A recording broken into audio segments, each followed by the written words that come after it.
സുരേഷ് വാസുദേവ്, ഇതിലിപ്പോൾ കോൺഗ്രസിനെതിരെ ഉയർന്ന പ്രധാനപ്പെട്ട ആരോപണം ഈ ജോയിന്റ് അക്കൗണ്ടിലുണ്ട് ഈ ശേഖരിച്ച പണം. ആ ജോയിന്റ് അക്കൗണ്ട് ഈ സത്യവാങ്മൂലത്തിൽ കാണിച്ചപ്പോൾ ഇല്ലായിരുന്നു. അതാണ് പ്രധാനമായും മുഖ്യമന്ത്രി ചോദിക്കുന്നത്. അങ്ങനെ ആ സത്യവാങ്മൂലത്തിൽ കാണിക്കേണ്ടതുണ്ടോ?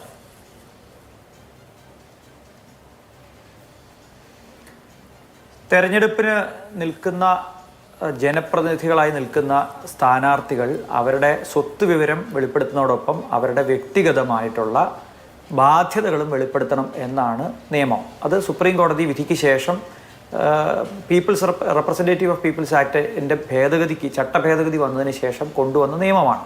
അങ്ങനെ വരുമ്പോൾ വ്യക്തികൾ അവർക്കുണ്ടാകുന്ന വ്യക്തിപരമായ ബാധ്യതകളോ വ്യക്തിപരമായി അവരുടെ അക്കൗണ്ടുകളിൽ സൂക്ഷിക്കുന്ന പണമോ ആണ് അതിനകത്ത് കാണിക്കേണ്ടത്.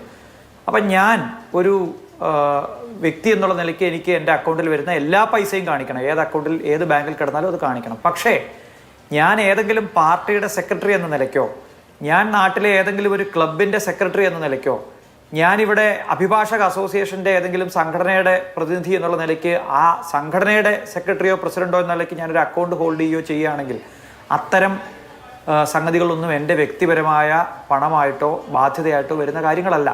അതുകൊണ്ട് ഏതെങ്കിലും പാർട്ടിയുടെയോ ഏതെങ്കിലും സൊസൈറ്റീസിൻ്റെയോ ഏതെങ്കിലും രജിസ്ട്രേഡ് ഓർഗനൈസേഷൻസിൻ്റെയോ ഭാഗമായിട്ട് എൻ്റെ ബാധ്യതയോ എൻ്റെ കയ്യിൽ പണമോ ഉണ്ടെങ്കിൽ, അല്ലെങ്കിൽ എനിക്ക് എടുക്കാൻ കഴിയുന്ന പണമോ ഉണ്ടെങ്കിൽ അത് തെരഞ്ഞെടുപ്പിൻ്റെ അതുമായി ബന്ധപ്പെട്ട് കൊടുക്കുന്ന സത്യവാങ്മൂലത്തിൽ കൊടുക്കണമെന്ന് നിലവിൽ ഒരു തരത്തിലുള്ള നിയമവും അനുശാസിക്കുന്നില്ല. അതെന്തുകൊണ്ടാണെന്ന് വെച്ചാൽ ഞാനിപ്പോൾ KPCCയുടെയോ CPMൻ്റെയോ അല്ലെങ്കിൽ ഏതെങ്കിലും ഒരു പാർട്ടിയുടെയോ പ്രതിനിധിയായി കുറച്ച് പണം കൈവശം വെച്ചിട്ടുണ്ടെങ്കിൽ, അല്ലെങ്കിൽ അത് അക്കൗണ്ടിൽ സൂക്ഷിച്ചിട്ടുണ്ടെങ്കിൽ, ആ പാർട്ടി എന്നെ മാറ്റുന്ന ദിവസം ഞാൻ അതിൽ നിന്ന് മാറിക്കഴിഞ്ഞു. പുതിയൊരു സെക്രട്ടറിയെ തിരഞ്ഞെടുക്കാം. ഒരു ആരോപണം വന്നാൽ സെക്രട്ടറിയെ മാറ്റാം പാർട്ടികൾക്ക്. അപ്പോൾ ആ പാർട്ടിയുടെ സെക്രട്ടറി എന്നുള്ള റെപ്രസെൻറ്റേറ്റീവ് കപ്പാസിറ്റിയിൽ ഹോൾഡ് ചെയ്യുന്ന പൈസയെ സംബന്ധിച്ച് ഏതെങ്കിലും വ്യക്തികൾ കൊടുക്കുന്ന സത്യവാങ്മൂലത്തിലല്ല ഉണ്ടാവുക. മറിച്ച് ആ രാഷ്ട്രീയ പാർട്ടി മാർച്ച് 31-ാം തീയതി നമ്മളൊക്കെ കൊടുക്കുന്ന പോലെ ഇൻകം ടാക്സ് ആക്ടിൻ്റെ കീഴിൽ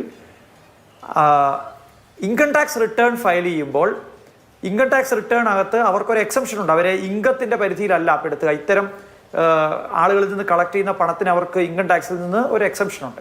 ആ എക്സംഷൻ ക്ലെയിം ചെയ്യാൻ വേണ്ടി അവർ കൊടുക്കുന്ന സത്യവാങ്മൂലത്തിലാണ് ഞങ്ങളുടെ സംഘടനയുടെ പേരിൽ ഇന്ന ബാങ്കിൽ ഇത്ര രൂപ കിടക്കുന്നുണ്ട്, അത് സെക്രട്ടറിയോ പ്രസിഡന്റോ ആണ് കൈകാര്യം ചെയ്യുന്നത് എന്ന് പറയേണ്ടത്. അല്ലാതെ അത് ഇലക്ഷൻ ഇതിനകത്ത് വരേണ്ട കാര്യമല്ല.